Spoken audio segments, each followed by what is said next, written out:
Hey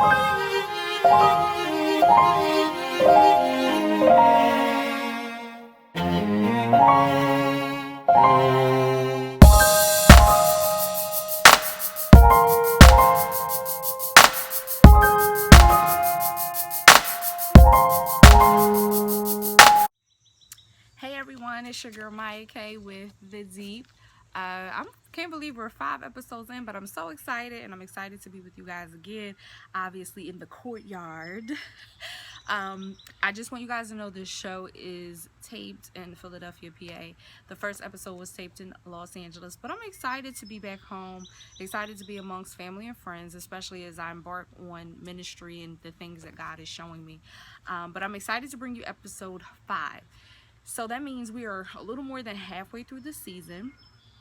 We have a few more episodes to go before the season finale, which I'm going to do something like really different and really powerful and really exciting. You guys are going to be like, okay, okay. But this topic, of course, I say this about every topic, but hey, so what? That's just like when we listen to the radio, we say every song is our song. But this is a good one. So can you move on from a God-given assignment if you're not happy? Does God want us to be miserable on our jobs, in our marriages, etc., etc.?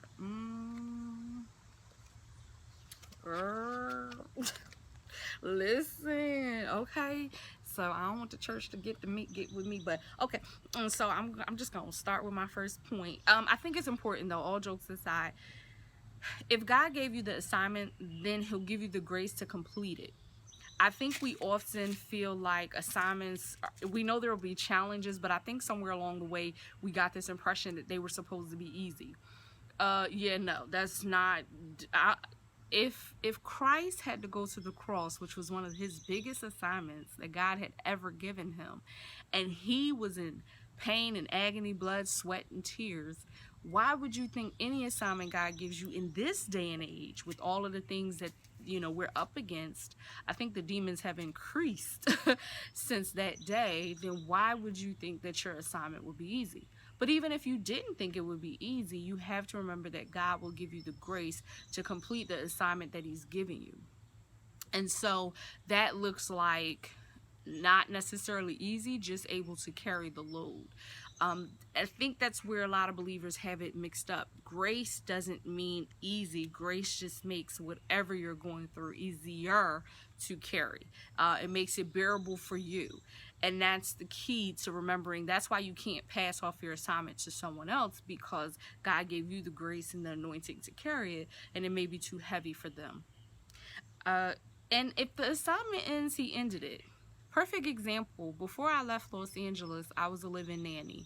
And in that position, the oldest daughter that I cared for was 2 girls, 13 and 8.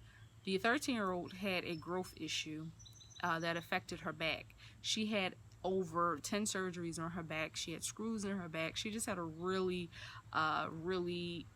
crazy situation when it came to her health, and it affected her growth. I knew that God had planted me there for both of the children, but specifically for her, because she had started asking me questions about God. They went to church with me twice a month, and she was reading her Bible. She had asked me to download it on her phone.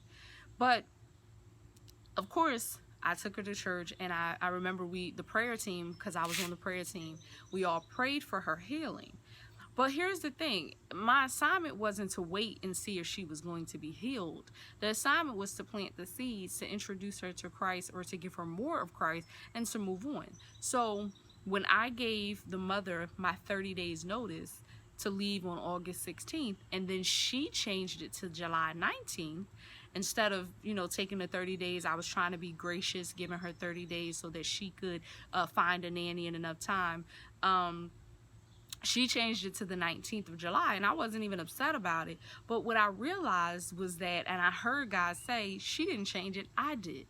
And it's not that you were wrong. You gave her 30 days because that is the proper thing to do in a situation like that. When you think about nannying, is a little different. You don't give a 2 weeks notice. You try to give someone at least a month to find someone new. And he said you did what you were supposed to do. And so I was the one that changed the date because I need you back in Philadelphia before August 16th because I have a job lined up. I have a place for you to stay lined up. I have people that you need to touch and see. And listen. I'm telling y'all, God is good. I got a job within my first 2 weeks, place to live. I had a place to live before I even left Cali. That's how good God is. And so you have to remember that if the assignment ends, he ended it. Never get frustrated when a boss comes to you and says you have to, we have to lay you off, we have to move on, we thank you. Never get mad at that. It's all good. Thank you, because if I stay here, then my next provision is being used by someone else, or it's in another place and I need to be there. So just remember that. Point number 3, I think we need to understand when we think about God ending an assignment as it pertains to career and job, most of our jobs are training for what our kingdom assignment is. So most of the jobs that we have, yes, it's good to have a bunch of experience on your resume, but most of the jobs that we have are actually designed to train us for whatever our calling, purpose, and kingdom assignment is. And so we have to remember that nothing is going to be forever. I do believe there are some people who are in jobs that God did not call them to, but he'll even use that and work it out for your good. And number 4, people are assigned to your places. I said this in a previous episode, but people are assigned to your places. So when you ask God to use you and then you get this job that you hate, but people on your job are actually asking you questions about Christ, then that's where he planted you. So it's not just about a place when you think of it as it pertains to maybe a university if you're in college, or a job. It's not just about a place. It's about the people that are assigned to that place at the same time as you.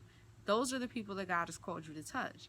And so if you aren't in position, then those people can't receive what God wanted them to receive at that time. It doesn't mean that it's going to be delayed and that he won't make sure they get it, but I do believe that if it's something that you carry a special oil for those individuals.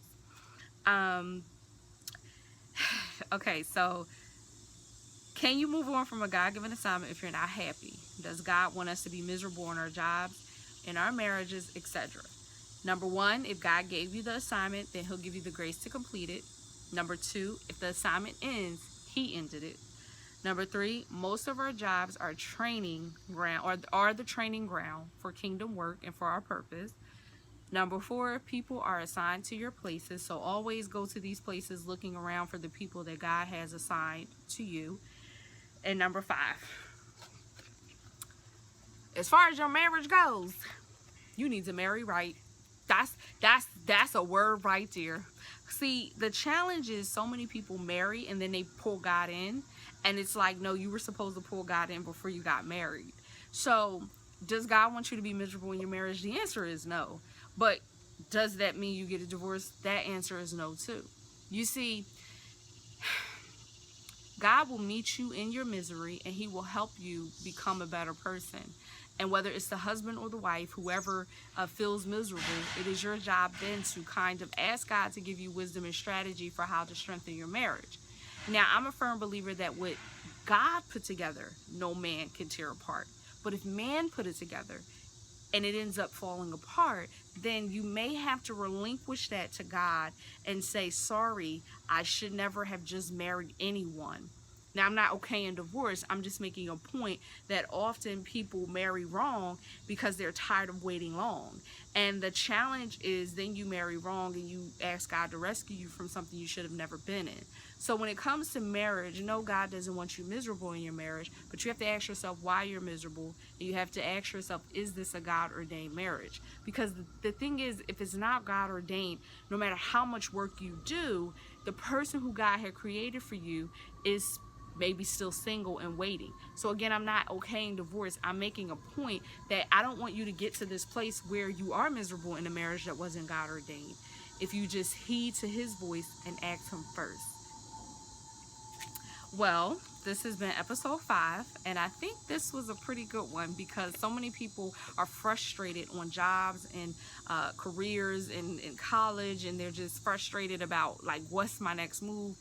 And it's okay to be frustrated, because that means that you're in a place where God, where you can hear God better, because you're anxious. You need those answers. You don't want to be frustrated anymore. But you have to make sure that you're willing to do what he tells you to do. This has been another episode of The Deep with your girl, Maya K. I'm excited once again that we're just a few episodes away from the season finale. And if you got some suggestions for your girl, holla at me in these comments. Holla at me on Instagram. Email me, maya@thedeeptalk.tv. Because, see, the season finale is not going to be this general format that I'm doing now. It's going to be popping. It's going to be blazing. It's going to be kingdom lit. And so I need you guys to come help your girl out to figure out what that's supposed to look like. I will see you guys next week on The Deep.